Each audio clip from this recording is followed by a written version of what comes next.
Welcome to Parenting Behind, River a presentation of the Division of Education, Innovation and Energy.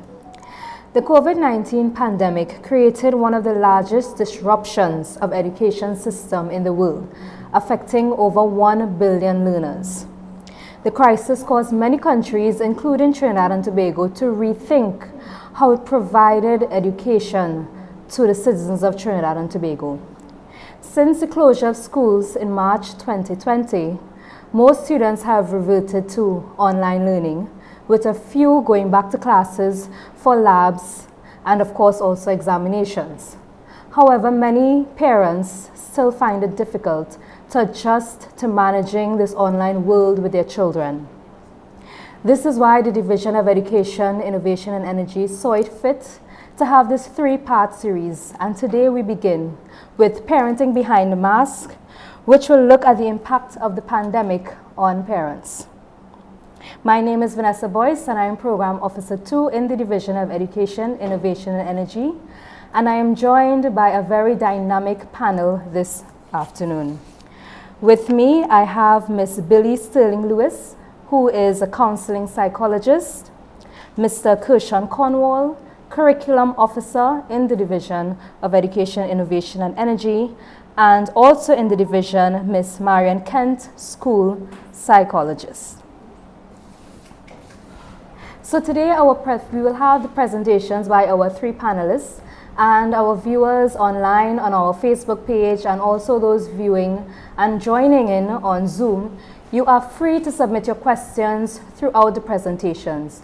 After each presentation, we will have a short question and answer segment, and then we will go on to the next presentation.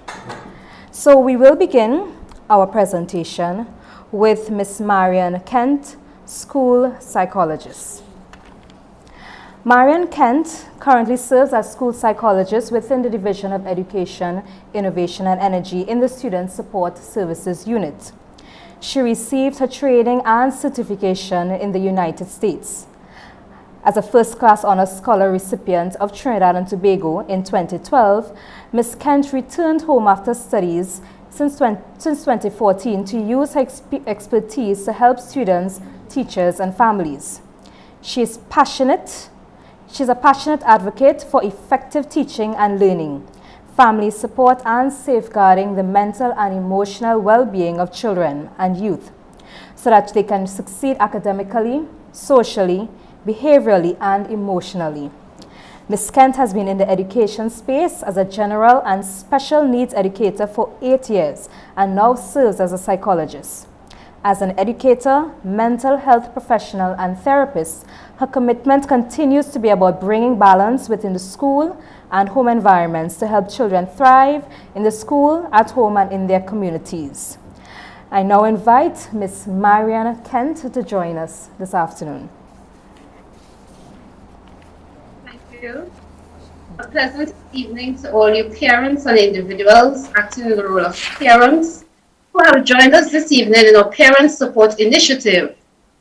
Thank you for taking the time to listen and to share with us here at the Division your thoughts, your concerns, and even suggestions regarding how we can further assist you with coping during these challenging times.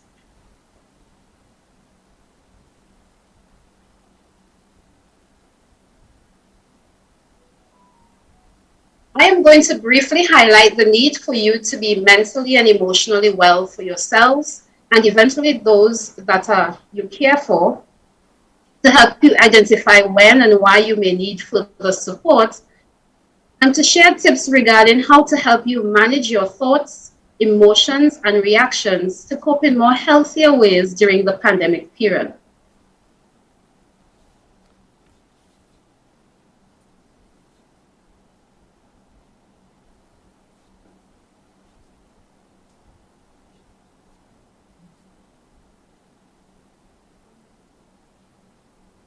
Most of us, when we hear about mental health, we likely think of someone who is mad or maybe even going crazy. Well, to be very simple, when we speak about mental health, emotional health as well,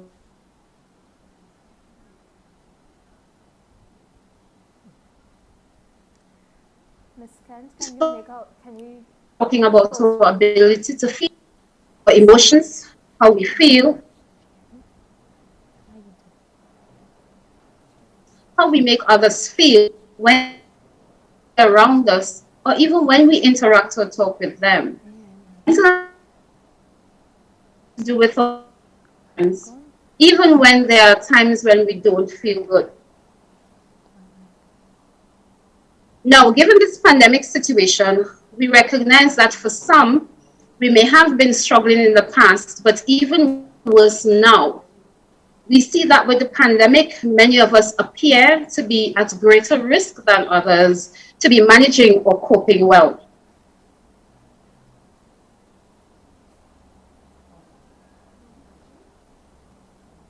What do we call these risk factors? We can name that as stress. Stress can be identified as any mental, emotional, or physical response to situations, thoughts that causes our minds and our bodies to experience tension. So, because of this, we may likely feel frustrated, nervous, anxious, restless, or even angry. Let's engage in a simple activity to determine where we are in terms of our stress levels. So I'm going to show you a picture of two identical dolphins. I want you to look at the picture and see if you can identify differences. Now, if you can identify two or more differences, then it is time you're experiencing high levels of stress. So relax. Let's probably saw maybe kind of the same thing. However, some of us may have seen it smaller or bigger than others, but the fact remains that for all of us who looked at the picture or heard about it, we all experienced it in different ways. And this is just saying to us that during this pandemic period, we all are going through measures and levels of discomfort, anxiety, fear, and even paranoia. So, hence the reason for the initiative to help support you this afternoon. If you take for a moment to reflect on your current life situation, you will see the many circumstances that are greatly contributing to maybe your poor ability to cope at times. The circumstances may include clearly or additional responsibilities as parent being teacher at home, social distancing, wearing a mask, having to stay at home, personal care needs such as finances, tensions with our spouse, the neighbors, the landlord, maybe your employee, various things, or even that simple fear of catching the COVID virus. So how do we know we are experiencing something that is overwhelmingly more than normal for us? Our thoughts, feelings, our bodies, and our reactions tell us. So for some, we may realize that we are forgetting more than normal, having difficulty concentrating or paying attention, or even thinking about one thing over and over. If this is happening, we may also feel sad, empty, alone, or even abandoned. Then we may experience our bodies reacting differently. We may possibly find ourselves feeling ill, always tired, getting frequent headaches, or even tightness in the chest. Then it may further escalate into us not being able to sleep. Our sleep patterns may have become irregular. We may even have difficulty eating, or we may realize that we're either gaining or losing weight, taking over by paranoia, or even engaging in excessive use of substances. These are just some of the signs that are saying to you, parents, that we need to get support. Because these symptoms are simple indicators that we are not functioning or coping well. And ultimately, these will affect our mental and emotional health.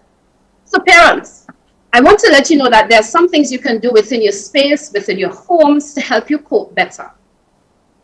Simple things you can try include making schedules, following routines.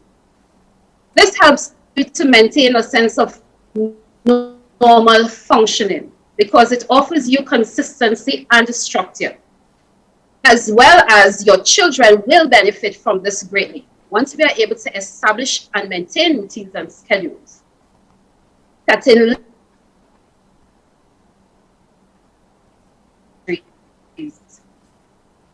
it helps you to manage your various roles as well as doctor, nurse, whatever your role may be, coupled with staying at home and managing the school life for your child. Additionally, you can be comfortable staying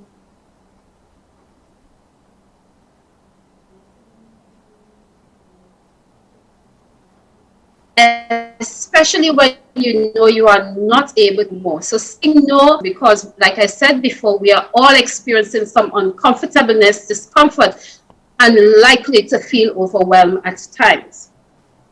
Additionally, put limits on the things or the people that you allow into your space. What this is really saying is, let us find ourselves engaging in activities or engaging in things that will allow us to feel a little more empowered, feel a little more light than be overwhelmed. For example, family discord, constant family discord, bombarding ourselves with that or thinking about it or weighing ourselves down with that. That could add to some of the stresses and strains and our inability to cope.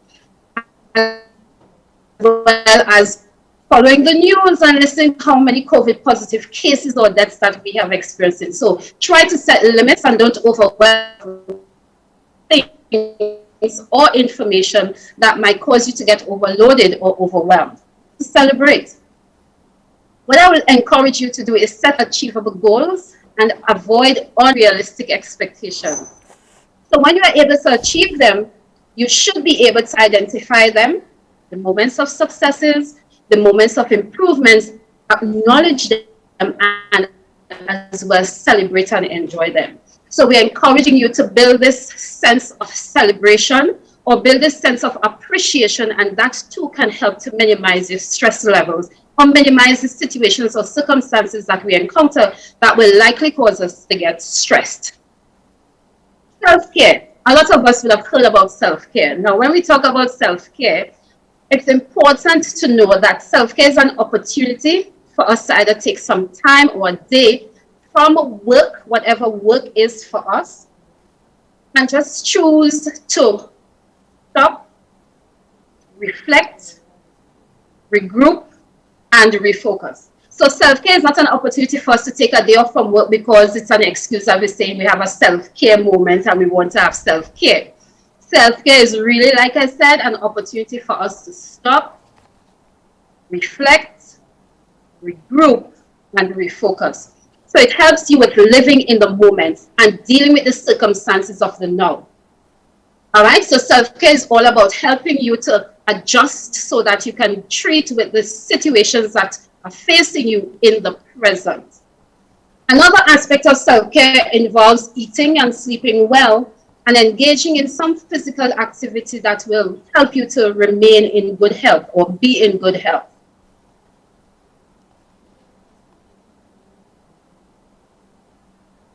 Another tip is to acknowledge and accept your feelings. Now, like I said before, we are in a pandemic and we are all experiencing something. I don't want us to think that, okay, my situation is different from yours, so you ain't going through nothing. No, we are all experiencing, and just like we would have done the test, we would have seen those two dolphins in different ways. Like I said, some bigger, some smaller.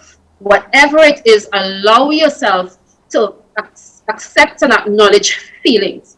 I want you to know that from my desk to your home, that is quite okay to not feel strong all the time. So what I'm actually saying to you is, it is okay to not feel strong. I too feel overwhelmed, and when I feel that, we either check in with professionals. So yes, I too have a psychologist, family members that help me to feel safety comfort, calm, and be real. Two, you could try to remember in your conversations to use positive words and affirmations. These words and instructions always than sources you, and not only you but your children as well. So try to encourage and accept each other and use positive words so that it empowers, all right, and motivates. I want you to consider embracing intimacy. I want you to think closely about engaging or activities that gives you positive feelings of pleasure and satisfaction. That is from cooking,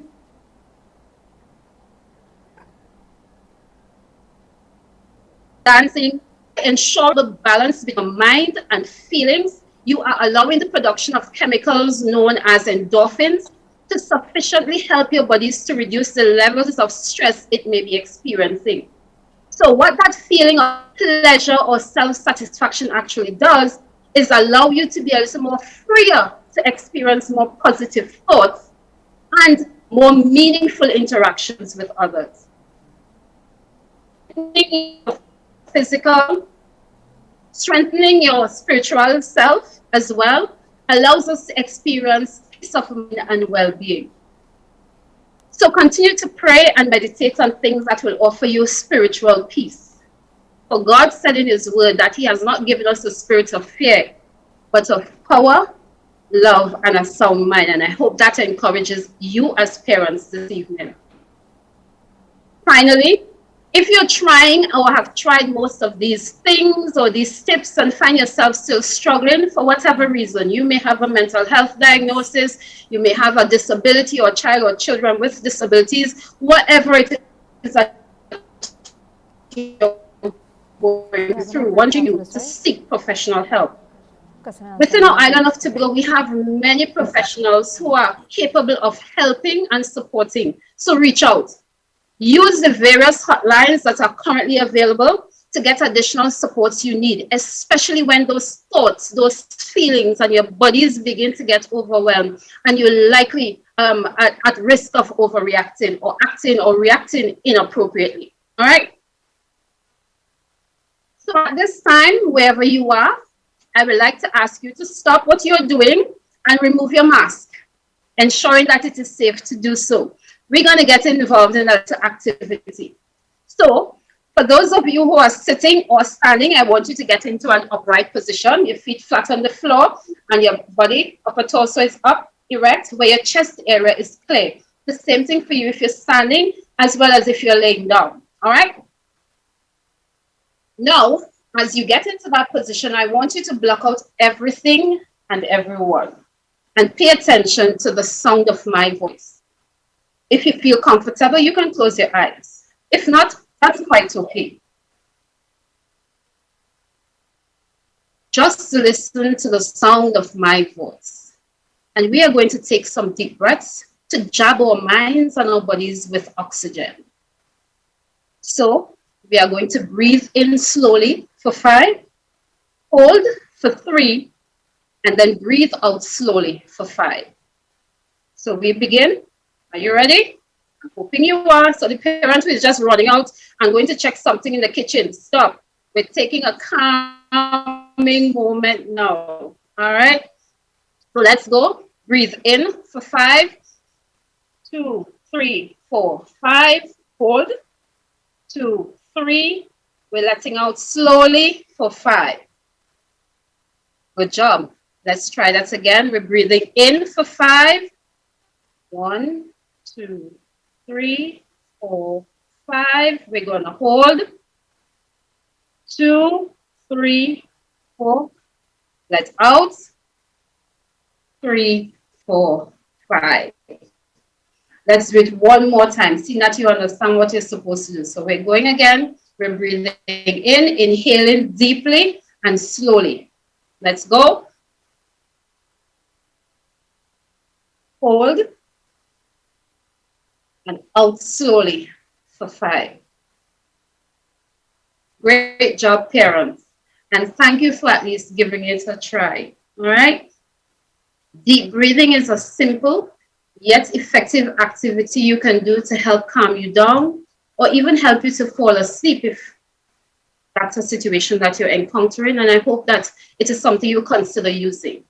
So just like we started, and after listening to the tips on doing that calming activity, we will now go back to similar to what we did in the beginning, which is test our stress levels. All right. So again, I want you to look at the photograph of two identical dolphins and see if you're able to identify the differences. Here we go.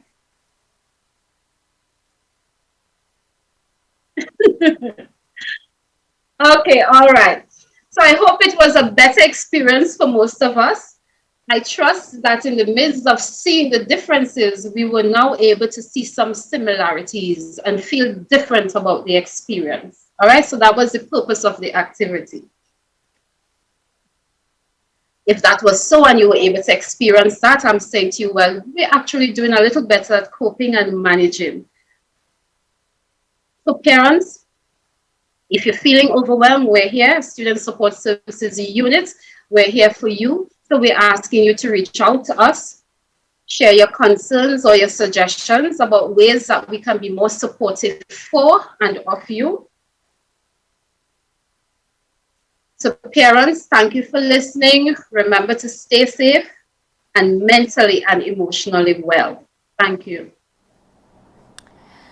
Thank you very much, Miss Kent. I think that you did a very interactive and of course, well, it was very interactive and I'm sure that all the parents were very happy and enjoyed your presentation. You spoke a lot of the mental and emotional health and the importance of it for parents. Even as you spoke about the different tensions that we have, I know now is the time we want to invite persons to ask questions. So those who are on the Facebook Live or even on the Zoom, you can type your questions there. We did receive a few questions before, and one of these questions I want to ask on that same topic of the tensions. You provided strategies to help parents cope. One of the questions we received is, what can parents do to ensure children stay logged on while continuing to fulfill their commitments? A lot of parents still have to go to work, still have the regular things to do around the home, and they now, of course, have to manage their children while they are online, make sure they stay logged on. What are some of the strategies parents can do to ensure that their children stay logged on while they still try to do everything that they are required to do on a daily basis? Okay, so what I can encourage parents to do is similar to what I would have said in terms of allow the children to have routines. Make sure that they have routines, make sure that they're keeping their schedules. We have to teach our children how to be independent learners because that is what the education system or that is what the education is all about now. So we have to encourage them to be responsible for their actions, especially where learning is concerned. What can probably help you in terms of ensuring that the child stays on task in terms of log on for classes, log on for school, and stay on is just identifying an area within the home where that child is. It's a select area, select room where that child will do schoolwork, where that child will get in and they know once I'm in this space, I am doing what is required in terms of school. That helps. I'm sharing that simply because for me, in my home, and I'm a person, I just love my home and I want it to remain a private space. So what I did, I took my work, everything that's related to work to another part of the room. And I kind of enclose it so that whatever it has to do in terms of working with children, doing anything work related, I'll do it in that space. So I'm encouraging you to select a space where you can have the child going in and committing that space for schoolwork. One thing you could do to kind of encourage the child as well too, you can also consider going into that space with the child as well and showing that you're encouraging the child. So asking questions, encouraging them to participate, celebrating the improvements. So if this is a child, male or female, who has been struggling with schoolwork and they've always been getting everything wrong, and you recognize for this one time they got 1 or 2 right, That's something to celebrate. Show you're interested in their success, their improvements. That will help to motivate them. That will, I think, help them to stay and remain engaged. So we have to do, sometimes it just calls for simple things to do to encourage our children to stay committed to the cause of learning. Because they too, they miss going to school, just like the teachers miss having them in school. And clearly, we probably just missed having them going out to school where we have the ability to be able to balance our life a little better. But because we have to do everything at home, we just have to find creative ways to do that. I hope that answers your question. All right. Thank you very much. One of the other things you spoke about was self-care. Another question we received was from a parent who worries that they are probably the reason their child is struggling because they feel tired when they come home, and even the work that their child is doing, they don't understand it too well. So what can a parent do in this situation where they feel like that their child is struggling and that they might be the reason because they have their work to do, they have their work at home, or they come home late from work and they may not know the work that their child is doing? What tips or what advice you would give to a parent in that kind of situation? Okay, in a situation like that, just like I would have shared with you, parents, you have to schedule. You have to pace yourself adequately. We know you have responsibilities outside of doing the schoolwork. So what you have to do is form schedules. You also try to have conversations with all those who are in the home and let them know that they too have to, be a part of the sharing of the workload where home and the responsibilities of home are. So that's another way of helping you to lessen so that when you go out, things will still get done in the home setting. For husbands who have to do it, encourage the children to do so. For husbands and wives who operate in the same space, let husbands assist as much as possible. Encourage the children to be a part of that. So developing a routine, you're also developing a way of connecting and committing yourselves to family. That could help you in terms of lessening that workload and also lessening the strains of you always have to do it as the parent who is being identified of doing it, either mother or father. So once you have some role sharing, that could help to release the levels of tensions that you may feel. Self-care as well. While you are practicing self-care in terms of regrouping, there are times where the child is online for all day. I'm sure you're going to allow them some time for a break. When they're taking a break, let's be wise. You take a break as well too, if you're able to do so. So while they're on a break, don't be busy preparing dinner and all these things. No, try to take that time to calm down, relax, and rejuvenate yourself.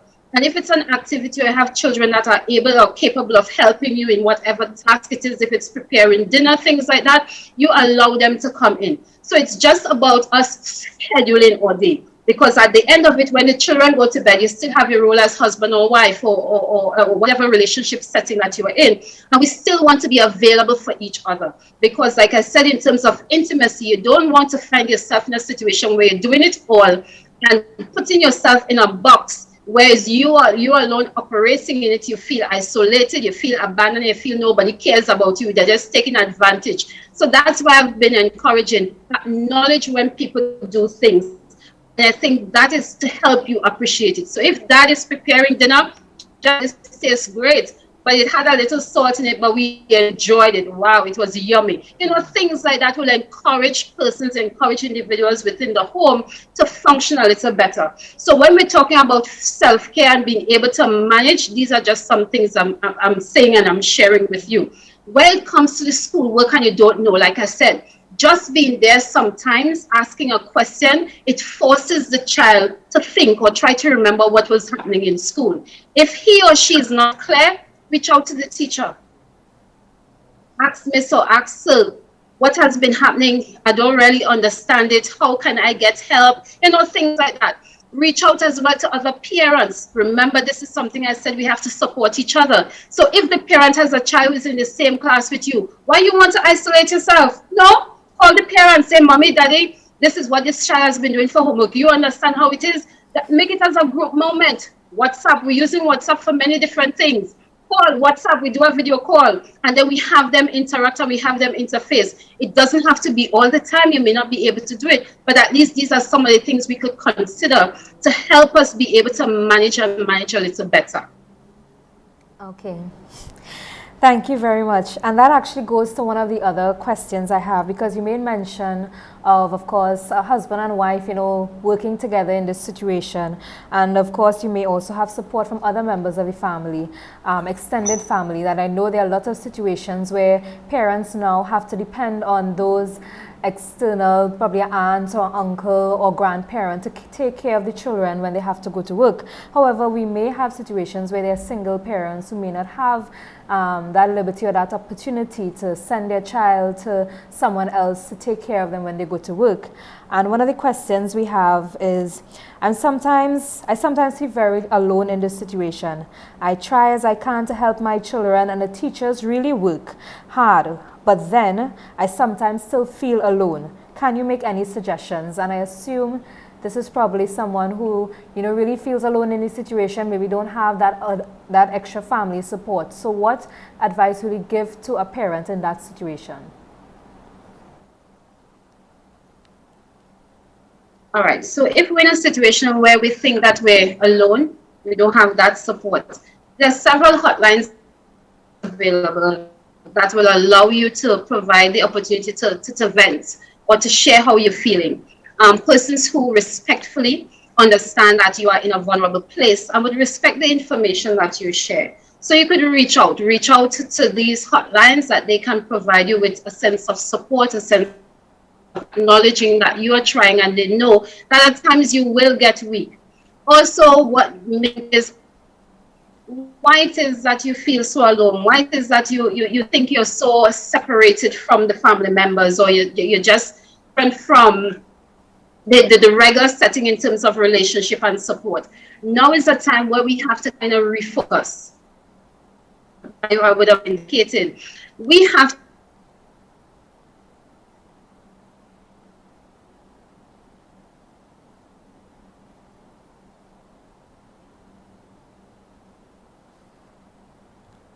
I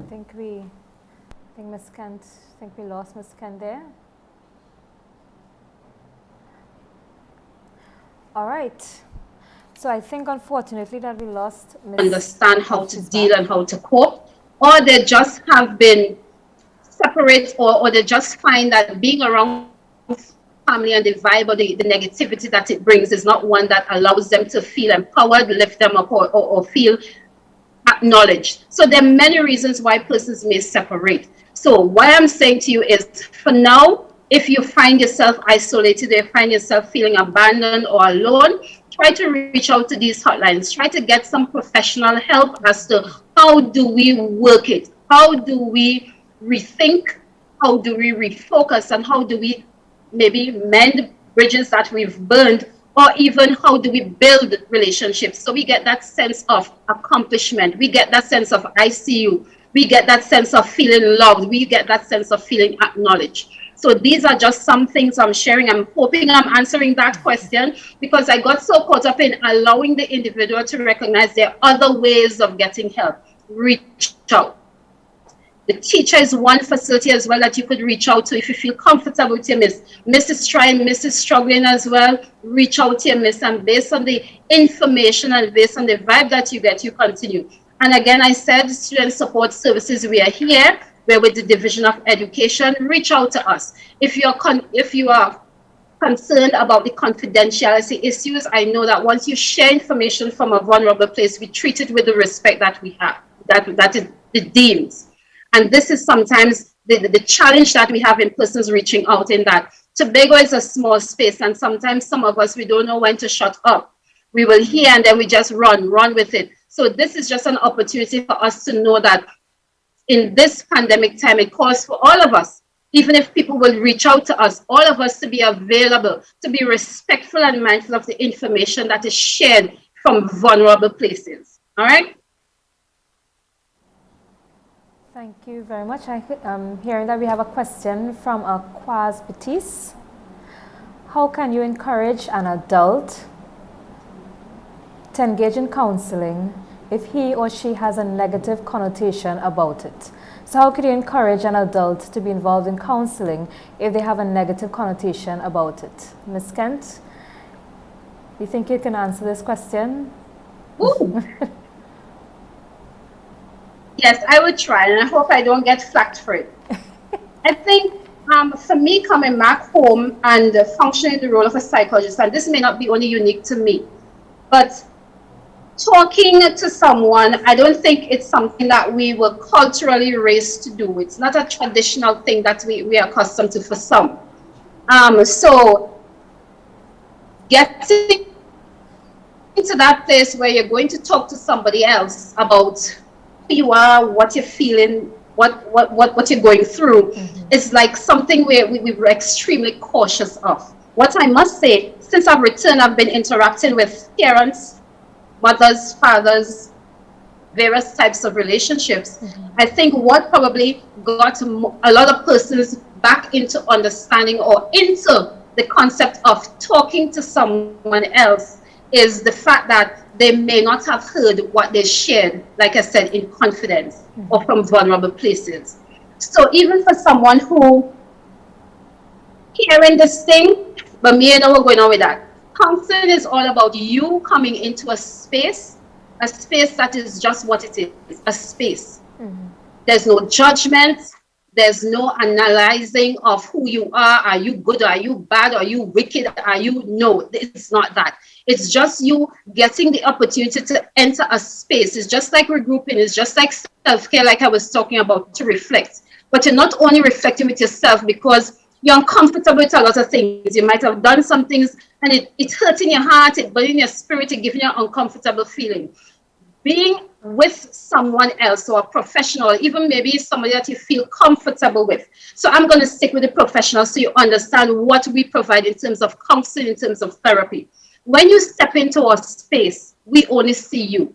We see what you say to us. It's not like you say something, we write it down, we go and we call up to find out if it's true or not. No. Whatever it is that you bring and you want to work with, that is what we work on. So if you come with dishonesty, that is all we're going to be working on, the dishonesties, and then you're still putting yourself in a situation where you're still struggling with what really affects you. So when you come into that space and you feel comfortable sharing, you're able to open up. You're able to show those what they allow you to be who you are. So you could be the 47-year-old male. Sorry, I'm not taking any I'm not calling out anybody really, but you could be the 47-year-old male who comes in, but you're still acting as though you're 12 or you're 25. For me, that's not my problem. That's not a problem even. It's just a challenge. It's just a struggle that you have. I allow you to come in. Let's figure it out. Let's try to understand what would have happened at 12 or 25, because that just says to me, you're stuck in that place because something would have gone wrong. Something would have happened badly, or there was some measure of trauma or confusion that you would have experienced at that time that has you stuck. So even as you're getting older, mentally and emotionally, you're still at that place that would have hurt. Still at that place that somebody didn't acknowledge and somebody didn't help to soothe. So these are some of these challenges. So when you come into the space, it's not me saying, but you're a big man, but you could deal with that, or you could throw that over. No. It's just coming in and encouraging you to deal with whatever it is, and then making small steps to the adjustments that are necessary. So what I would do, I would just say, give it a try. You've listened to what I said, and what I said is just a snapshot of what we really do. So call, like I said, if you wanted to be anonymous because you see my face, you see who I am, you may probably not be comfortable talking with me because I may know you. No, it's not like that. It doesn't work like that. Whatever you come into the space that is private, the space that is allowing you to be vulnerable and who you are to help and work things out, that is what we do in that space. So if you see me, after you come to me and you see me in Scarborough at the supermarket buying my groceries, it's not like I'll be like, okay, pointing with you, no, it doesn't work like that. In fact, it should not work like that. You should be able to function effectively without anybody knowing I'm seeing this person, I'm seeing that person, unless you said it. All right, so if you are considering it and you're still hesitant about it, give it a try. Like I said, you could start with the anonymous hotlines. There are various hotlines available. Start from there. And then slowly, if you see that it is helpful for you, well, then you can engage in other therapists or other counselors. All right, thank you very much, Ms. Kent. At this point, we will take a break, and we really want to thank you for your presentation. I think a lot of persons, as we see from the questions, that they were really interested and that you did touch on some very critical areas. So for this, right now, we will take a break, and when we come back, we will have Ms. Billy Sterling Lewis, who is a counseling psychologist, and she will be talking about family and social aspect of blended learning and homeschooling. So don't go too far. We'll just have a very short break and then we'll be back. While this coronavirus pandemic continues to challenge us every day in every way, especially in tourism, now is not the time to let our guard down. I choose to protect myself, my family, my co-workers, my community, and this beautiful place called Tobago. Because it's going to take a united effort to create a safer Tobago for residents, frontline staff, and hopefully very soon visitors from abroad. Together, we can do the right thing by putting our mask on, physical distancing, following all the recommended safety protocols to fight the spread of this virus. Tobago needs every single one of us to do the right thing. And lead by example. No matter who we are. As an entertainer, as a sister and friend, as a husband, an entrepreneur, a leader. I put my mask on, and so should you. Join us in putting your mask on, because covering your face is one small act of kindness that has the power to bring us together and potentially save a life. So put your mask on. So put your mask on. So put your mask on. So put your mask on. Please, let's help to return this island to normalcy.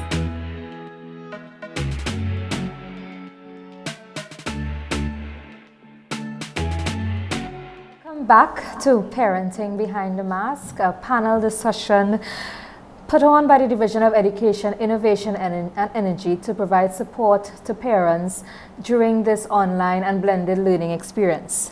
We had our first presenter, Ms. Marian Kent, school psychologist, who spoke about mental health for parents. And now we will have our second presenter, who is Ms. Billy Sterling Lewis. And Ms. Billy Sterling Lewis is a counseling psychologist with over 14 years experience in the helping profession. She is passionate about holistic health, wellness, and behavior change. She holds a master's degree in counseling psychology, a postgraduate diploma in loss, grief, and trauma management, and numerous professional certificates in substance misuse prevention and treatment and change leadership. Billy is an enthusiastic helper, educator, motivational speaker, author, and change leader. She is the founder and managing director of EMPAC Counseling and Consultancy. Her vision is to help each person she encounters come to a right understanding of who they are in Christ, thereby allowing them to overcome the challenges they face and therefore live a more productive and fulfilling life. Joining me this afternoon is Ms. Billy Sterling Lewis. Now over to you for your presentation. I'm sure it will be very enlightening. Thank you so much, and I want to commend the Division of Education for this initiative, and I want to say welcome to all who are on. Give my own welcome because Marian started us out really well. And today I really want to just go straight into it, looking at the issue of strengthening the family relationships, the family relations during this difficult time. And so parents, as was said before, I'm so happy that the division is saying it, and I'm echoing it, that we are here for you. All right, so let's look at, just take a little look back at this whole period that started last year. We're still in it. And I've heard many people describe it as the worst year ever. I've heard that. And many persons have said, oh, thank God for COVID. And so the truth is, this one event, which most times we will in a trauma mentality will consider neutral, has been good for some people in some way and bad, really catastrophic for other persons. And so I started out by looking at the blessings and the curses of the pandemic. In this pandemic, We have seen the two-sided approach of how life can be.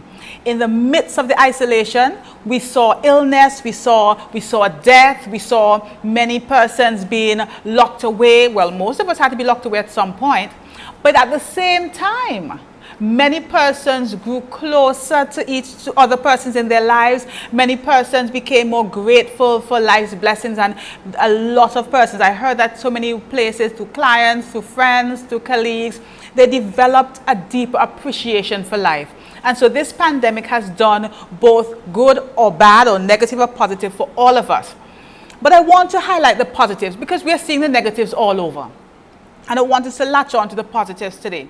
In many ways, COVID has caused us to slow down. And sometimes we need to slow down, stop to smell the roses, slow down to catch our breath. And many persons are spending more time in their family. Now, the truth is, some of us are forced, but we are spending more time with our families. I do ever want to acknowledge our essential workers. Do not forget our essential workers, our supermarket workers, our gas station attendants, our nurses, our doctors. These people don't get to spend the time that we are getting, who get to stay home and work from home. And then many persons, like myself, are learning new things. So in the lockdown, we are not just drying up like raisins in the sun. We are getting to learn. How many of you parents have sat in your child's class at home and have learned or relearned the principles behind the English? I have. And the math and the science, and it has been very exciting. And many of us are getting to reconnect with ourselves, with others, and with God. And so what has really happened is that, and we're going to come to the point of how we keep ourselves together, I'm building a foundation, is that our home has been redefined. Imagine that. This was your dream house, but now COVID has caused us to repurpose on our home and change our home into a multi-purpose environment. So now our home is our home, it's our school, it's our office, it's our daycare, it's our church, and you can add whatever else you have to add. It's your meeting, well, hopefully not meeting and greeting now because we're on lockdown, but it has become so many things. And I put this because I want to build a context for you. Our dining tables and dining rooms have become our school rooms and our school desks. Huh? That's for me. Our kitchen is now our cafeteria.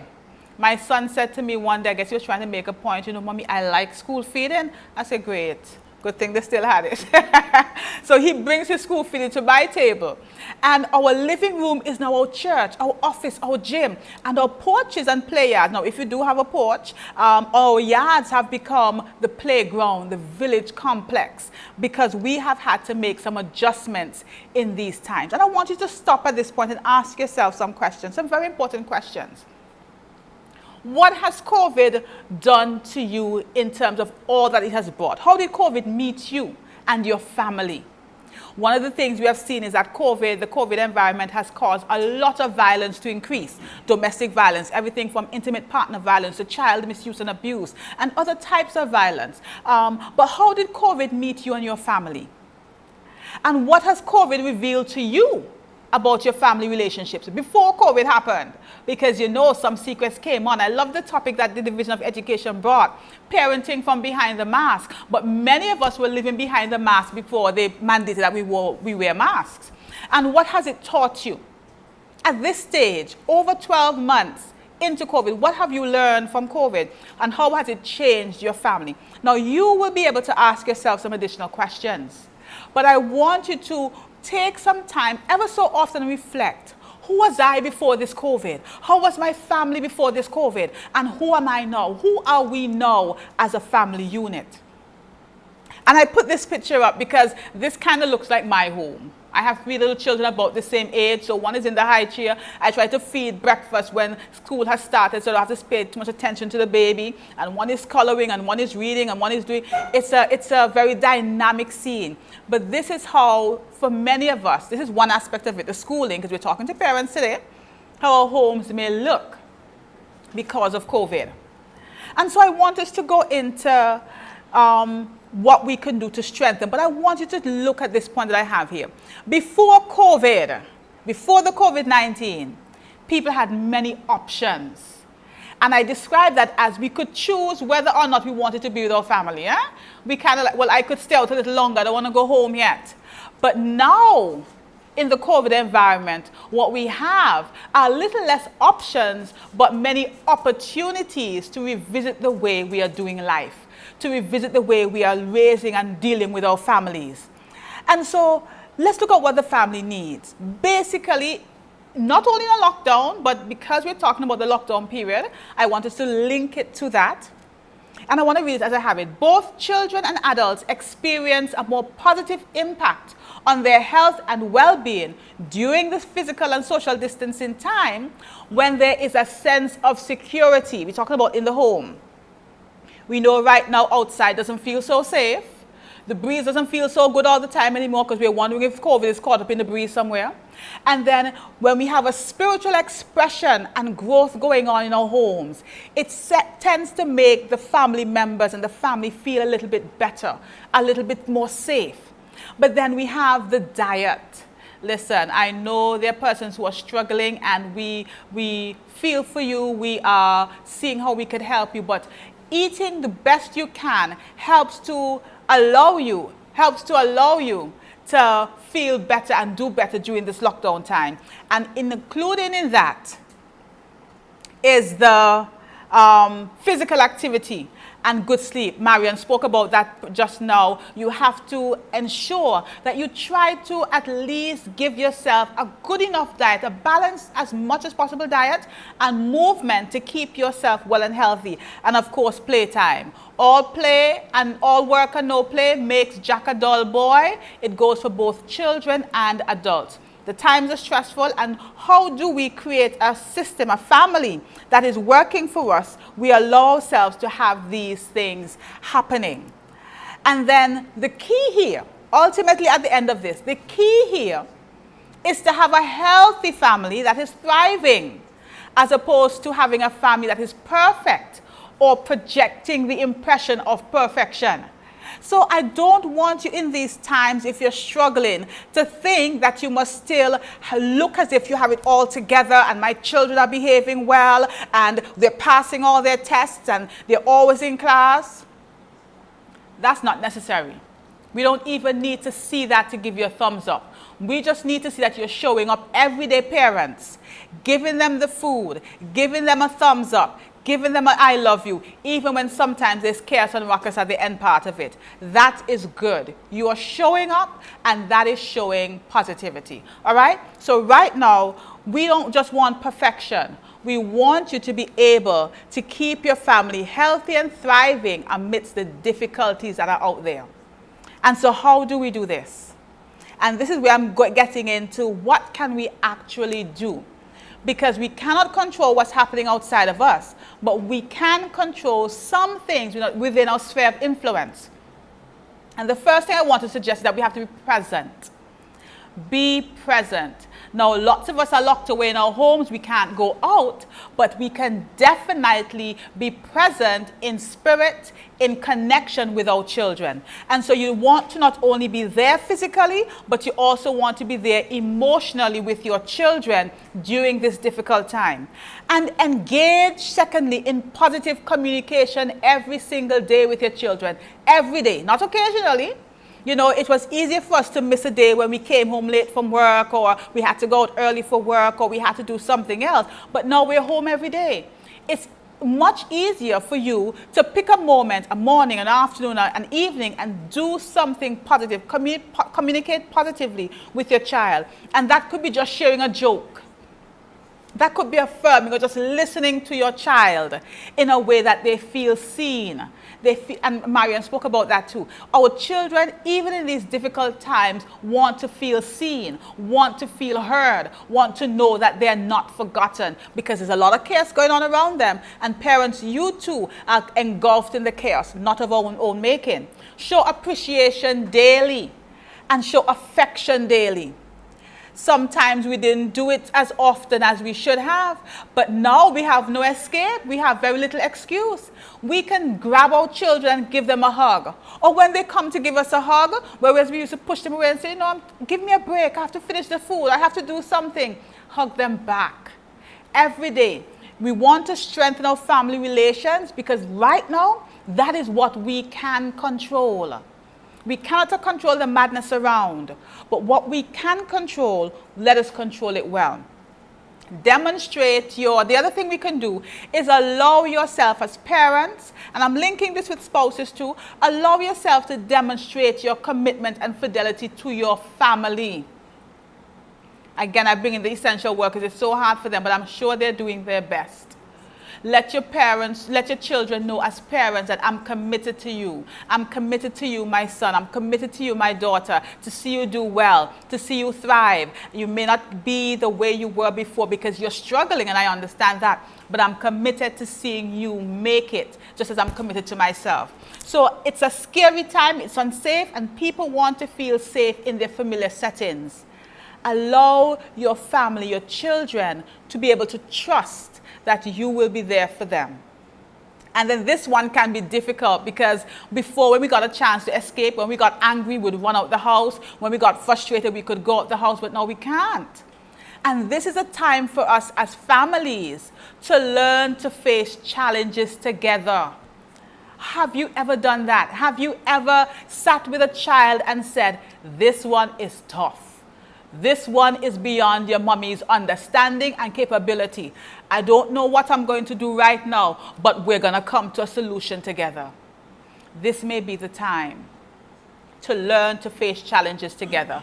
It's no longer I will deal with the hard stuff and you deal with that, but how can we together, even if it's just sharing the information and saying to your child, well, mommy will handle it from here now. We can face the challenges together and then build spiritual wellness and a spiritual environment. Because like I've been saying for the longest while, we can't control what's going on. But then there is a power, there is a peace that comes with surrender. I work in addiction also, and one of the things we use is the Serenity Prayer. So I'm always referring to the Serenity Prayer. And I'm sure you know it. Say it if you don't know it with me.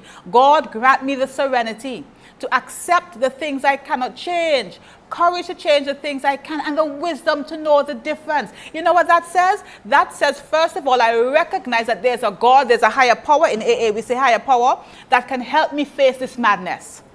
When COVID started first, I was losing it. I'm a psychologist, and I used to lose it. And one day I had to say, God, this is beyond me. And I had to just surrender the fears, surrender the expectations. When I started working from home, I couldn't understand how to juggle work, home, cooking, and still be normal. It was difficult. But we have to learn to surrender the things we cannot control. And I have a few last points here on what you can do to strengthen the relationship. Believe it or not, these little things will strengthen the relationship at home. We don't get to go and buy gifts anymore to woo them. We get to give ourselves as the gift. And that's the best gift, huh? Yeah, I think so. So build routines. Marian touched on this. I'm so happy she did, so I won't have to go into that. But build routines at home. Your children wake up, let the children still wake at a certain time, get ready for school, eat lunch, have their snack, have dinner. Still build a routine in. Have reading time. Don't let these routines fall by the wayside, because that helps to keep the familiarity and the safety that I spoke about earlier. People just feel safe in what they know. And if what we know is working and is good, well, let's just keep it, all right? Eat together. In a family, listen, I got some news yesterday about Trinidad and Tobago where we eat quite a lot of chicken. And I know we're not cooking those millions of chicken in our home. So we are eating at Kentucky and Royal Castle, and half of the times we eat it in the car. And when we get home, because I don't want to give that child my chicken because she's going to beg me. I've done it. Don't worry, I'll admit. But now we are forced. And listen, you get to see the power of the kitchen table. When you push those books aside, and it's no longer the school desk, but it's now the dinner table, and all the school work or whatever else comes up, because a different playground now on Zoom comes out. There's power, there's connection, there's bonding that you don't get in the car when you're eating out of the box, right? And so set times to share and process the difficult environment. And I'm going to use this one quickly. Use the big F word, not a curse word. Feelings. How are you feeling? How are you feeling? And the last thing I want to add, and the others are there, seek to understand misbehavior in your children or even apathy in your adults as misdirected emotions. Again, the times are difficult, and so many people feel overwhelmed. They don't know how to cope, and it may come out as rough behavior, as rough language, as you know, disrespectful behavior. We're not excusing it, but we're using understanding. And so I want to just end with this quickly, because they tell me my time is up. Sorry, I'm moving a little bit too fast. What am I moving? I'm moving the wrong thing. So managing, I want to just take a minute to look at this aspect of managing conflict. Because in our homes, conflict is a major thing, and conflict is natural. And so I don't want you to run away from conflict. And when we're in the lockdown period, when we don't have many escape routes anymore to leave the home, conflicts can be magnified. And so when you find yourself in conflict with your child, with another adult in your home, I want you to learn to communicate. You remember that big word I spoke about, the F word, feelings? Learn to communicate your feelings in a respectful, honest, open way, hopeful way. And then you must be able to, while you are speaking, allow the other person to share as well. Learn to listen non-judgmentally. This is conflict. I'm upset by what you said. I'm offended by what you did or didn't do. But I'm going to listen to what led to that. And then seek solutions. I love this part because we can talk for 90 years about what's wrong and take 2 minutes to say what we could do. Don't forget solutions. And then I spoke about the Serenity Prayer. Surrender the need to control everything. You are not Superwoman, you are not Superman, you're not whatever Kenan Clark, what's their name? You can learn to surrender and say, this one is beyond me, and leave the situation. And the last thing I'll say to you is decide in your home, with your children during these difficult times, with your spouse, with whoever you're living with. Is it more important to be right, or is it more important to ensure my family is happy and in a state of wellness and well-being? If that is more important, sometimes you can overlook the conflict. And so here's what. In your dealing with conflict and everything else, do not compromise your values and authenticity. Allow your conflicts to be resolved with the truest, the most genuineness of who you are, and that way you give your best to yourself and to those around you. And so, as I end, I want to say to you, allow the lessons that you are learning in this time. Remember I started by saying COVID is good and bad? Allow the lessons to not only keep you in the COVID period. Some people are saying, I can't wait for this to be done because they're ready to drop the bag of lessons. Nuh-uh. Keep the lessons. Allow the lessons and the tools you've learned during this period to keep you not only in this pandemic period, but in the post-pandemic period. Guys, thank you so much. And if you have any questions, I'm open to field the questions. Thank you. Thank you very much, Ms. Sterling Lewis. I think you really touched on some very critical areas. I remember one of the things that you said and I think it was one of the main things in your presentation, that the home has become more than just a home, because it's, you know, the kitchen is now the cafeteria, the dining table is also the classroom.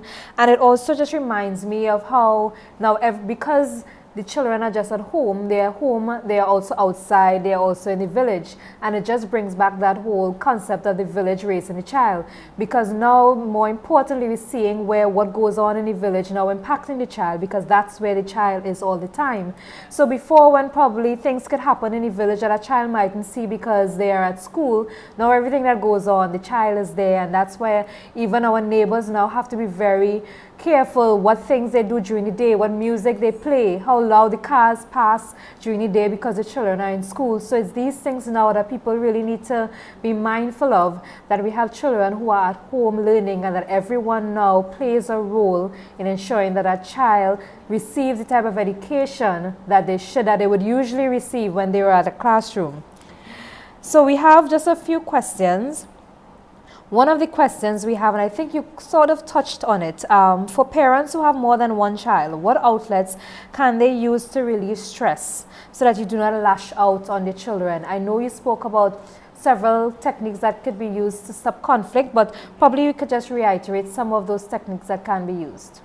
Well, I'll just add to it really. And one of the things I want to add, and I had it in this another slide, is that you can take some time, teach your children that mommy needs some time, daddy needs some time.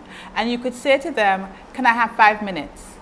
And in this 5 minutes, unless the house is burning down or you broke your leg, you are not to call me. And in that time, you take your clothes, don't shut off, but you take that time to breathe, to sing, to sleep, not too long, because you have to get back up to deal with the children. And you allow yourself to be refreshed mentally, emotionally, physically, spiritually. You may want to do some jumping jacks, but whatever you can, let that be your time, and teach your children that you need time too. Just like they have recess at school, right now mommy is school and mommy and daddy need recess. All right? And the other thing you could do is join in their activities. So before times, we would send them to play and we go do our busy stuff. Right now, everything is condensed and it's one whole cobbler pot, we say. And so you may want to say, well, rather than just saying, go and play, let me come and play with you. And you will be surprised how stress relieving playing with your children can be, based on their age, of course. If you have older children, it may be something different. You could take time again to connect with somebody using the technology. But allow yourself to have that time and allow your connecting in your restful time to be rejuvenating for you. Thank you very much. And one other question. What are some early signs that my child is coping well mentally? Some early signs that your child is coping well mentally. I think if you're asking that question, you have a sign there. Excellent. The truth is, one of the things that show us our children are coping well mentally is that they're able to say, mommy or daddy or whoever is at home, this is tough, but then they're looking and working solutions and getting through it. Communication is one of the ways that we know that they're coping. When I say coping well, not mean that they're overcoming everything, but managing means that I am understanding and I'm tapping into my resources. They have the resilience. So communicating, using creative strategies. If you find them saying, mommy, I don't like this, I want to go and color. You could even ask them, why do you want to color? I just want to look at something nice. That's a coping mechanism. And that means that they, in their own little way, I think I'm talking about children because my children are that age. But if they're communicating, if they're finding their own age-appropriate means to deal with the stress, and if they're seeking to still, connect in the way that would keep a sort of normalcy in the house. They may come and say, mommy, how can I help with the kitchen? These are some of the things that can help to show us that our children are coping well. And I think if you're seeing these things, it is for you to help to strengthen it. Don't just leave it and rest on your laurels. Strengthen it and commend them. Say to them, I'm so proud of you. That could have been really rough if you didn't pass that test. But the way you handled it, I think that's really good. Let's work on it for the next time as well, So that's some of the things you can do. Okay. Thank you very much. And again, we are the Division of Education, Innovation, Energy, and we are presenting Parenting Behind the Mask. Now, this is just part one. This is just part one of a three-part series, and next week we will have a session that is geared towards teachers. So all teachers who may also have your questions, next week we will have a session where we will be addressing some of the concerns that teachers may have, and of course have a panelists that will be discussing topics relevant to teachers. So we have one other question I will have for Ms. Billy Sterling Lewis. And as we spoke before about the younger children, we have a question for an older concerning a teenager. It is difficult for my teenage daughter and I to get along. We didn't always have the best relationship, but now I am on her to make sure she's doing what she needs to do, and it's always an argument. I don't know what to do anymore. What advice you would give to a parent like that? I hear your frustration, and you are not alone. That's the first thing I'm going to say to you. One of the other things I wanted to say and to now suggest is that you begin to connect on her level. You see, at this time, the anxiety is both felt by the parent, the adult, and also the children, whether young children or adolescent children. And so we have that anxiety of, you must still be this way so we could still, remember talking about being perfect, you know, we have to still maintain the look of, okay, you're doing well in school, whatever, you're getting through this. And that's okay. That's okay. But I want to suggest to you as a starting point that you meet her where she is. We have a way, in one of the approaches I use in therapy, we call it rolling with the resistance. Rather than trying to combat it and say, well, you should, or why don't you? How about joining in with the resistance and see where it takes you? Let me tell you something about young people. Whenever they resist, whenever they misbehave, quote unquote misbehave, it's built on something that is tied up in their mental, emotional self. If you can start getting to that sense of self and moving past what you want and understanding what they need, that may open the door for connection. Now, once you get the door open, you have some other work to do to keep it open and to get her to respond in further ways. But that's one of the things you can start to do. Connect where she or he is, connect where they are, and allow them to pull you into their world, their mind, that's their world as well, and then move from there. I would say don't give up though. Do not give up. Rather than looking at what's not going well and always bashing, if you're bashing, that's a strong word, but you may be disciplined all the time, try to use some affirmations. When you see it, commend them, laud them, give them a high five if they want to touch you. You know, and like I said earlier, show affection. Even though they're big, you can find the age-appropriate way, the way that makes them feel comfortable to show them love and affection. Those are the things that break down barriers in young people and get them to connect with you. Thank you very much, Ms. Sterling Lewis. I think that you really did provide some good techniques and information there for those parents, for those who have young children, those who have older children, those who have several children, and really good techniques that we could use during this time. So now we have a break. So we'll take a break. When we come back, we will have Mr. Khushan Cornwall, Curriculum Officer in the division, and he will be talking about some supporting learning from home. And as we go on this break, it was a very interesting video because we have some children who have a very important message for you. So stay tuned and we'll be back very shortly.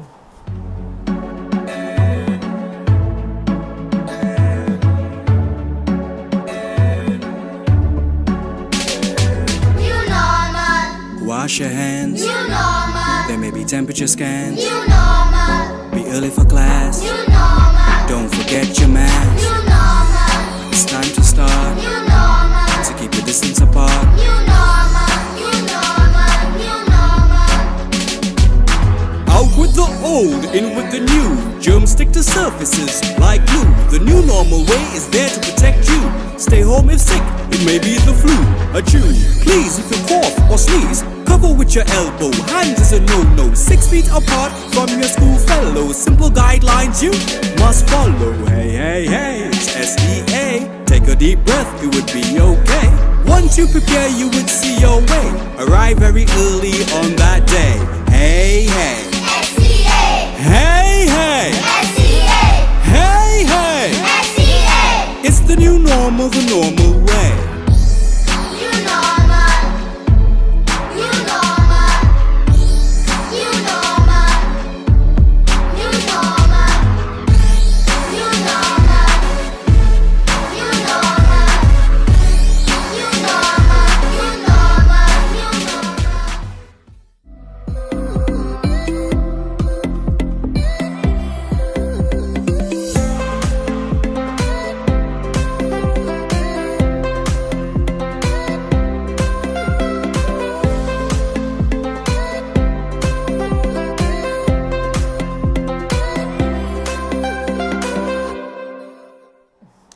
And that message is for all those children who are sitting SCA exam on July 1st.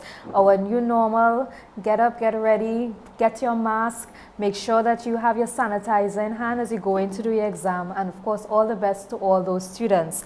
And we are back with Parenting Behind the Mask, an initiative of the Division of Education, Innovation and Energy, as we seek to provide some guidance and some support to our parents during this time of online learning and blended learning. We have our panelists, and our final member of the panel is on right now, and his name is Mr. Khushan Cornwall. Driven by his passion for education, Khushan Cornwall has spent many years molding young minds and transforming the lives of the students in his care. His professional career spans 12 years as a Spanish teacher at Bishop's High School and 2 years as head of department languages at Goodwood Secondary School. At present, he is a curriculum officer with direct responsibility for English, language arts, and modern languages within the Division of Education, Innovation, and Energy. In his capacity as curriculum officer, Mr. Cornwall prepares, develops, modifies, tests, and evaluates curriculum guides and programs. Additionally, he advises teachers on educational methods, procedures, and practices. Mr. Cornwall is the holder of a Bachelor of Arts degree, first-class honors, majoring in French and Spanish, a postgraduate diploma in education with distinction, specializing in teaching of modern languages from the University of the West Indies, St. Augustine campus. He also has a Master of Education, Curriculum Studies from the University of Brunswick, Canada. Mr. Cornwall is a devoted husband and father of one whom, given his exemplary character, has been able to inspire many individuals throughout Tobago to excel in various spheres of life. Now join me in welcoming Mr. Khushan Cornwall. Thank you, Ms. Boyce, and pleasant evening to all our parents who may be viewing and listening. You have heard this evening about managing stress from Ms. Kent. You've heard about strengthening family relations, and now we are going to speak about you, the parent, and how you can support learning from home.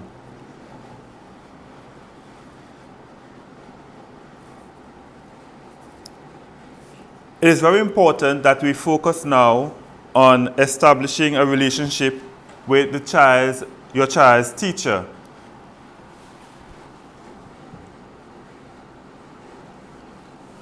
Communicate regularly with the class teacher. Now that learning is taking place, school is taking place from the home, everything is taking place from the home. It's very important that you communicate regularly with the class teacher or the subject teachers so that you can know what's happening and how you can provide support for your child. Attend virtual class meetings. No longer do we have to travel to the school to attend PTA and class meetings. They are now online. So we may have minimal excuse as to why we cannot attend meetings. And when we attend these meetings, we should make meaningful contributions. Ask questions. How do I navigate the technology, miss or sir? What topics can you provide? What are 5 topics that you can give that I can be able to provide support to my child at home as you deliver the curriculum online? Statistics have shown that when there is a strong homeschool partnership, students do better in school and students excel when there's healthy relationship between school and home. So I implore you as parents, if you have not established a working relationship with your child's school, now more than ever is the time for you to do so. It's also important for us as parents, because I'm a parent also with a child in standard 2, to have realistic expectations of our child's teacher or teachers. There's so much that Sir and Miss can do within the virtual space. And we need to support what is happening as the teachers deliver the curriculum as parents. So we must have realistic expectations of the teacher.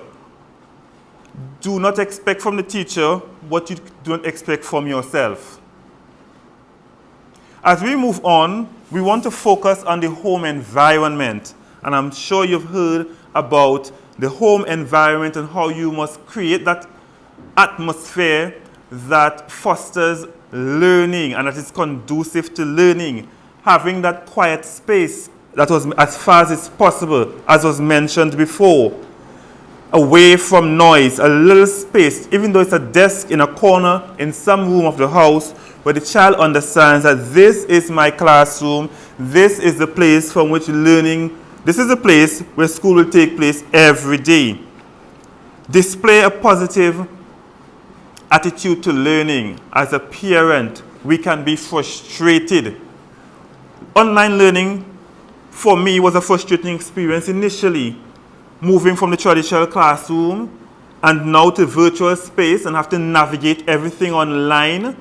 And at times I had to remember that I need to display an attitude towards learning and schooling at home that will make my child want to log in and to follow what's happening in school.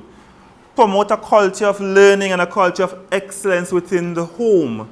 Do we celebrate successes? And as was mentioned earlier, successes may be just a child getting one question right when he or she was getting everything else wrong before. Or it may just be that a child did an assignment independently. And we can celebrate that because that's a success that we need to celebrate also. Establish routine, as was mentioned earlier. Children work best or they work better when there is routine. So at home, now that schooling is taking place from home, we need to ensure that there is class time, and that's protected learning time. There's homework time. There is study time, recreational time, and we respect that as parents. Now, because learning is taking place from home, it is very easy for us as parents to forget that school is going on. And we want to call a child away while school is happening to go do the dishes or go down the road and get something for me. We need to ensure that we establish routine and maintain those routines and protect that learning time, which is the school time when the child is being taught virtually. Let's focus on some of the tech tools. Now that they are online, they are all using a tech tool to access school. So the device must be a functioning device. They must also have accessories for the device, a functioning headset with microphone, and internet access. It may sound very basic, yes, but sometimes, and I have monitored classrooms where the students do not have some of these accessories. And as such, the teacher may not ask your child to contribute during class because the background is noisy, there's no headset, and as such, that child may be eliminated from a discussion because from the time they turn on the microphone, there is noise. Or from the time the teacher asks that child to contribute and unmute from the device that he or she is using, there is noise. So we need to provide the tech tools that ensure that they are functioning tech tools. Ensure also that our students and our children take care of these devices. And taking care of them also speaks to what we allow them to download on the devices. I can speak personally to my son's device that crashed at the end of last term because he took it upon himself to download games. And we know the students are talking about, or children in our homes are talking about games like Roblox and Among Us. And we're hearing these kind of games that they play. And he spent time playing the game so much that the device crashed. So it's very important that we encourage our children to care for the devices, because that would be the medium through which the teacher will communicate with them in their online school. Monitor the devices regularly so that we ensure that what should be, and that's a lesson for me also, to ensure that what should be on the device is what's there, and that the child is using the device for the purpose for which it was bought. These gadgets are not cheap. And we have made a lot of sacrifices as parents to acquire them. And if we got them from the division or we got them from sponsors, somebody spent money to purchase them. And as such, we need to ensure that our children care for them so that they can benefit from online schooling. Now, as we continue, academic support. How do we help our children as they learn from home? As a parent, as I said, you can be frustrated. And this is so much school work. And I don't know what to do. I left school a long time ago. I didn't pay attention to what was going on there, so I don't know what's happening now. But there's one thing that you can do, is to hold your child accountable for his or her work.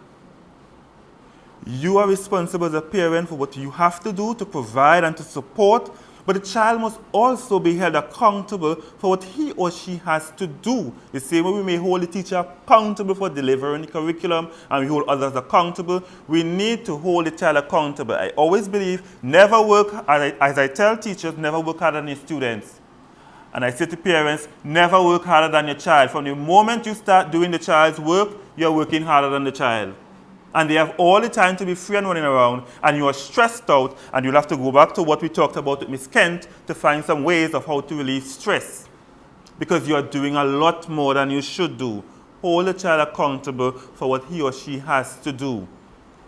Ensure that when there's homework and assignments that they are done and they are submitted on time.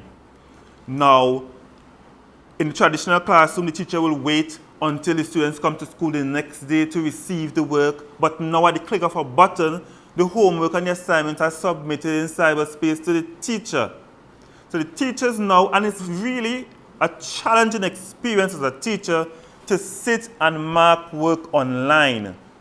So when teachers give deadlines, they're important that we keep the deadlines so we can ease the stress of the teachers. The teachers who are delivering the curriculum to our children are also parents who have to provide for their children while they are delivering the curriculum to our children. So we have to bear in mind the workload of the teacher, the stress level of the teacher. So if we want to navigate this successfully, we have to work together. Help the child prepare for assessments. We have been doing that before in the traditional classroom. When there's tests, there's weekly tests. We help the students to prepare. And I think that we should do the same now more than ever, because in the traditional classroom, the work came home in different exercise books. And as a parent, you could have navigated what's happening and follow seamlessly, date by date, what's happening. In cyberspace, some of the work remained there, some of the work is in the book, some work in the textbook. The work is all over the place. As the teachers pull from different sources to help the students as they deliver the curriculum. So when it's time to prepare for an assessment, the child will need some assistance in how do I navigate this space where the work is. There's some work in the Google Classroom, there's some work here, there's some work in the textbook. As parents, we need to provide that kind of support to the child to help them to prepare and not just tell them, go and learn your work, get ready for a test tomorrow. We need to help them to find where the work is also, and to know where the work is, we as parents need to be familiar with the online platforms. As teachers have encouraged us to log into whatever platform they're using, if it's Google Classroom, monitor it from work or wherever you will be on your phone, so you can know what is being done also in school. You can make a little checklist, so you can follow also when it's time for tests. You know exactly what was taught, and if you can't do that, the teacher is a phone call away, the teacher is a WhatsApp message away, the teacher is an email away, or whatever medium the teacher has approved as the medium of communication between home and school. And you can ask your questions to get some guidance. Seek assistance whenever needed. And I'm saying the assistance, as mentioned before, will not only be the teacher. As a parent or as parents, you can form support groups. I know at my son's school, in Standard 1, there was an after-school program that allowed parents to come in, interact with the students, learn strategies as to how we can help our children at home and help the students with their academic work as well as develop skills. And that support group worked because then you learned, okay, if I have to teach my child an activity, what strategy? Can I use a song? Can I use a game? What can I do to help my child understand what is, remember the information so he or she can produce it when he or she is asked to. So these are support groups. You're stressed out at home, you can reach out to other parents in your child's class and ask questions, share resources. We are all in this together. You're not the only person out there with a child who is in virtual school and maybe experiencing frustration. And I said I experienced the same thing, and I know I have networks, parent networks. When I don't understand something, I can ask a question. We can meet. We can start discussing projects. So we understand. We have a clearer understanding as to what is required in the project, how to interpret the rubric that the teacher provided, with parents online providing support. And that for me has worked, and I think if we initiate that kind of initiative at home, linking with other parents, that kind of support can go a very long way also. So as I said before, you need to be familiar with the online platform that is being used to deliver the curriculum. Do not leave everything up to the teacher. The teacher can do as much as he or she is capable of. They are human just like us. But when we log into the classroom and we follow what's there, we can speak from a position of information because we know. And we can help our children at home because we are familiar with what is happening in the classroom. And check the platforms regularly. Don't check the platform at the beginning of the term, and the next time we check in the platform is when Miss is offering or says of telling us we have a test to do, and we scramble to figure out what's happening there. Now, as parents, we help to support and facilitate learning from our home. But there are some other parents who may want to go a bit further. And you may want to assist your child to provide a similar kind of support to what the teacher is doing in school, so you can help them to learn a bit more. And there's no harm in doing so. We believe in the teachers that they're doing their best, but sometimes as parents, we want to do extra. So where can we get support for that, to provide that extra material and support to the child? We can look online. The curriculum documents are there on the ministry's website, moe.gov.tt, for the students who are in primary school and students who are in lower secondary school. For those who are in upper secondary, who are doing CSEC and CAPE exams, you can log into cxc.org, set up a free account at the CXC store, and download the syllabi. You can download additional materials there where you can find out not only the specimen papers, but also the reports and candidate performances, suggested answers in those documents that can help the child to prepare for external exams. And the students who are in upper school, to relieve your stress as a parent, this is something that the child can do. As I said, never work harder than your child. So if the child can log in and they're tech savvy and can go and set up their account and find the information, that's one stress off of you. You do the checklist. Did you get the information? Do you have the syllabi all the syllabi that you need? And then you take it from there. There are also learning management systems where you can access supplemental material. You can log in to our website at thadie.gov.tt, or you can log into the Ministry of Education's website at learn.moe.gov.tt, and you can find a plethora of activities there that will be able to help your child with the work that he or she is doing in school. Or the same internet that we go on to find all sorts of information, we can just do a Google search if your child is doing an activity in school on, say, the water cycle. You log in and you search for water cycle for kids, grade 2, grade 3, whatever level the child is in, worksheets. And some things will come up, and you can download, you can give the child material from there. If they're doing something in English on adverbs, you can find worksheet on adverbs. And and some of the worksheets that provide answers also. So as you provide a worksheet to the child to do, you notice what the answers could be, and you, the parent, can provide that support. It can correct the activity all the same. This is for the parent who wants to go beyond and go extra. There's also online academic support through pennacool.com or jjandfriendstt.com. So we can use these online sites to access material that can help our children. For those who want material, we can also look at the televised lessons that can be viewed on TTT or Channel 5. And In some of our communities, there are virtual after-school programs where we can enroll our children so they can get that additional support. So once again, as parents, what we do as parents is to ensure that the environment is conducive to learning and that we provide the necessary support so that the teacher can deliver the curriculum. The parent who wants to go a bit further, I've provided you with some support where you can find material online that could help you to support your child's education.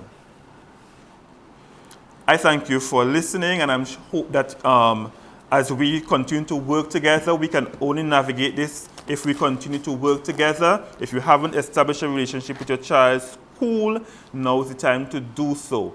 What I have observed is that in some schools, especially the students who are in secondary school, some students are not logging in. And some students, when they log in, they just log in, mute the microphone, and they are nowhere around. As parents, we really have to check.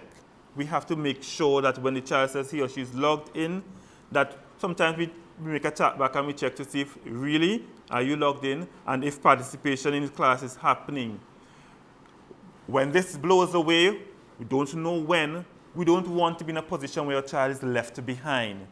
And the Division of Education and other stakeholders have done a lot to ensure that schooling takes place in the virtual space and to provide the best possible opportunity for all students to excel amidst this global pandemic. Let's continue to work together so that our efforts will redound to the benefit of our charges. I thank you. Thank you very much, Mr. Cornwall. I think that you touched on some very critical areas, and I think it was a perfect way for us to close off this evening. Even as you spoke about assistance, I also want to advise that the Division of Health, Wellness and Family Development also has a 24-hour support hotline to provide counseling for parents and for children. If anybody wants, you really need someone to speak to, and you can contact 683-8341. That number again, 683-8341, and that's their 24-hour service support hotline. You can call or you can WhatsApp that number if at any point you need assistance or you really just want someone to speak to. Also, the Trinidad and Tobago Association of Psychologists also has a number. They also have a number of numbers that you can contact if you want someone to speak to. If you or someone you care about are burdened or overwhelmed or with emotion or sadness during this time, they could contact any of their numbers. There are a lot of numbers, so I will just give the website that you can go on and you can get all the information there.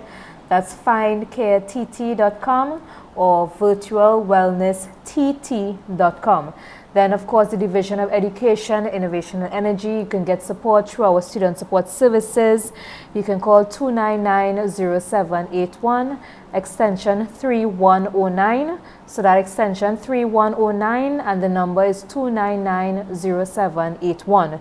If you probably did not hear any of those numbers, you can always visit the Division's website.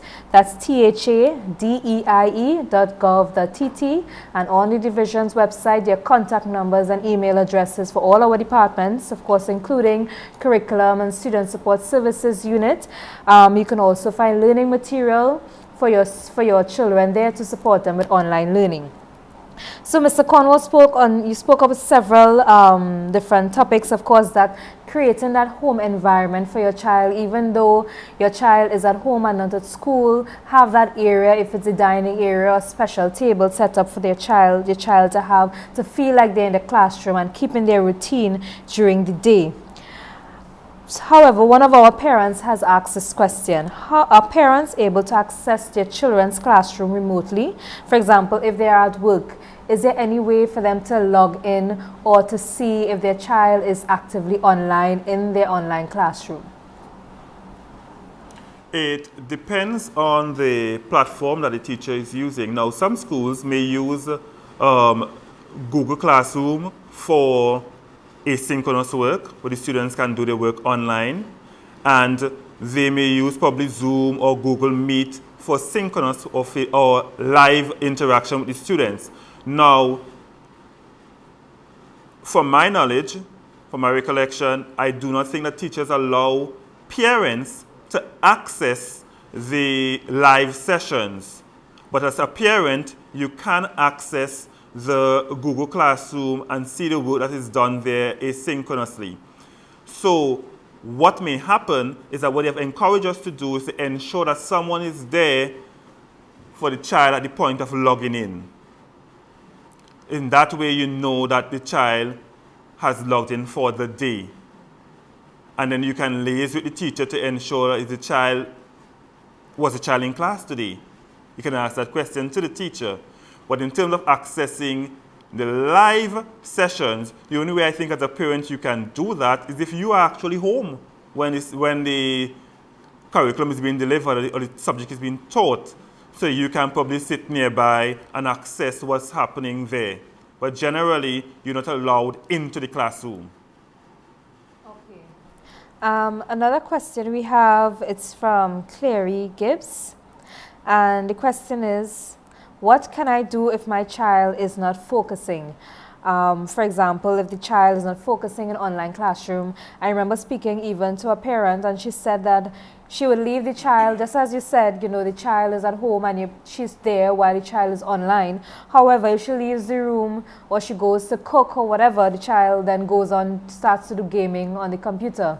So what can you do if a child is not focusing? If a child is constantly being distracted with online, probably distracted by other things on the internet, what can you do? What can a parent do if their child is not focusing? I know it was mentioned earlier that we need to hold our children accountable or responsible for their learning and what takes place in their virtual space. I think a dialogue with the child to understand what is happening because before, for this child, the device was what I use for recreation. This is where I have all my games and my activities. And now you're asking me to use the same device to access school. So I'm thinking that a dialogue should happen with the child, so the child to understand, okay, there'll be time and place for playing, but the same device is the device that you're going to be using to access school. You may be fortunate that some parents actually have two devices. So the child knows that this is the device I use to access schoolwork, this is the device I use when I'm doing all my games and activities. So that dialogue needs to be had. You need to have that kind of dialogue with the child so the child could understand, okay, this is what I need to do when I am logged in and stay focused on what is happening in the classroom and value what is taking place in the classroom. It is something that the child has to develop over time because, as I said before, it is new to all the students because they were not taught in a virtual space before. But as a parent who is constantly reminding the child, after a while I assume the child can begin to understand that this is what's supposed to happen in this space. And as a parent, you can block off and lock off other activities that are around in the virtual space so that the child can focus on just what is before him or her. Okay, thank you very much. We have another question here. My child says all the time that she hates school. How can I address this? Well, I assume when they say hate school, it has to be the online environment right now. What techniques or how could parents really address that? If a child keeps saying that they don't like this new environment or, this is not what they're accustomed to. I remember a parent was saying that it was so difficult because their child went from preschool to primary school. So they went from a case where they had this person, these teachers were their teachers, miss was miss, and so on. These were the children in their class, and then now they're in a whole different school. And they've never met their students, their classmates, they've never met their teacher. So now you have children who probably just don't know how to adapt to that. How can a parent really address that when the child says that this new environment, they just don't like it? So, as I said, that's a conversation you'll have with the child. When you tell me you hate school, that's a strong word, that's a powerful word, you hate school. What about school do you hate? It may just be the child misses playing with his or her friends. The child misses that interaction. The child feels very stressed and bored sitting behind a screen and looking at people he or she cannot touch or reach out to. So having a dialogue with the child, I have one child I have in my home, and he doesn't interact with any other his friends are not around. So what happens is that I give him the opportunity to call his friends and interact with them. So in that he outside of the class space, so then there's that kind of communication, the camaraderie still happening, and friendship still being established with the people he's accustomed to interacting in school. And then you find activities within the home that can substitute for what the child is missing in school or has been missing from school. So, as I said earlier, you, the parent, now have to set up your own situation at home, and as was mentioned earlier about family relations, where your activities at home now will have to provide a lot more for the child that you never probably used to do before. So that game night and those recreational activities that we will do what we probably never used to do or used to do once in a while, we probably will do a lot more often to help to substitute for what the child might be missing.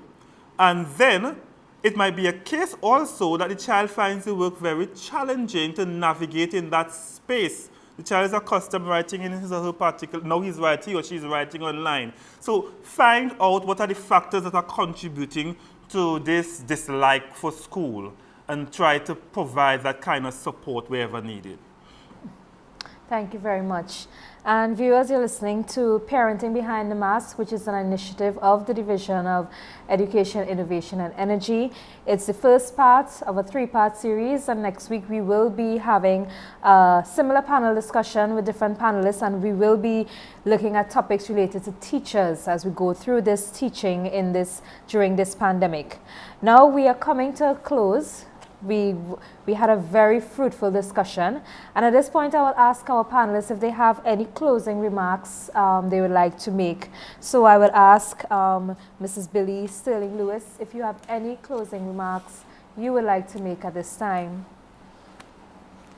Thank you so much. I just want to encourage our parents and our children to remember that this pandemic will not last. It may last a long time, but it is not going to last forever. And so I want you to focus on building on those things that will last. The relationship with your children, the relationship with yourself, the relationship with your spouse, and also definitely the relationship with God. These things will outlive this pandemic, and if we can use those strategies now, then when it ends, we will still have something to take us to the next level and stage in our lives. Please remember that people are here to support you. Ask for help if you need it. Do not be ashamed.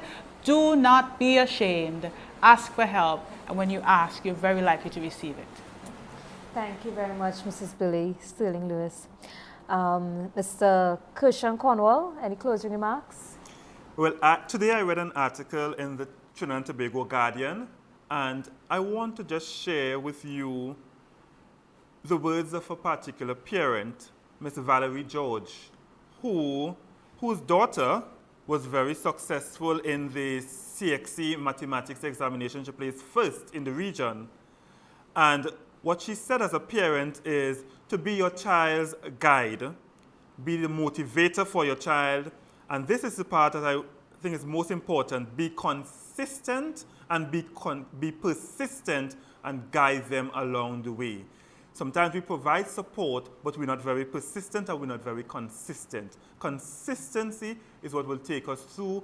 Once we set up routines and mechanisms at home, we have to follow through to ensure that the child gets the best possible opportunity to do well. Thank you. Thank you very much, Mr. Cornwall.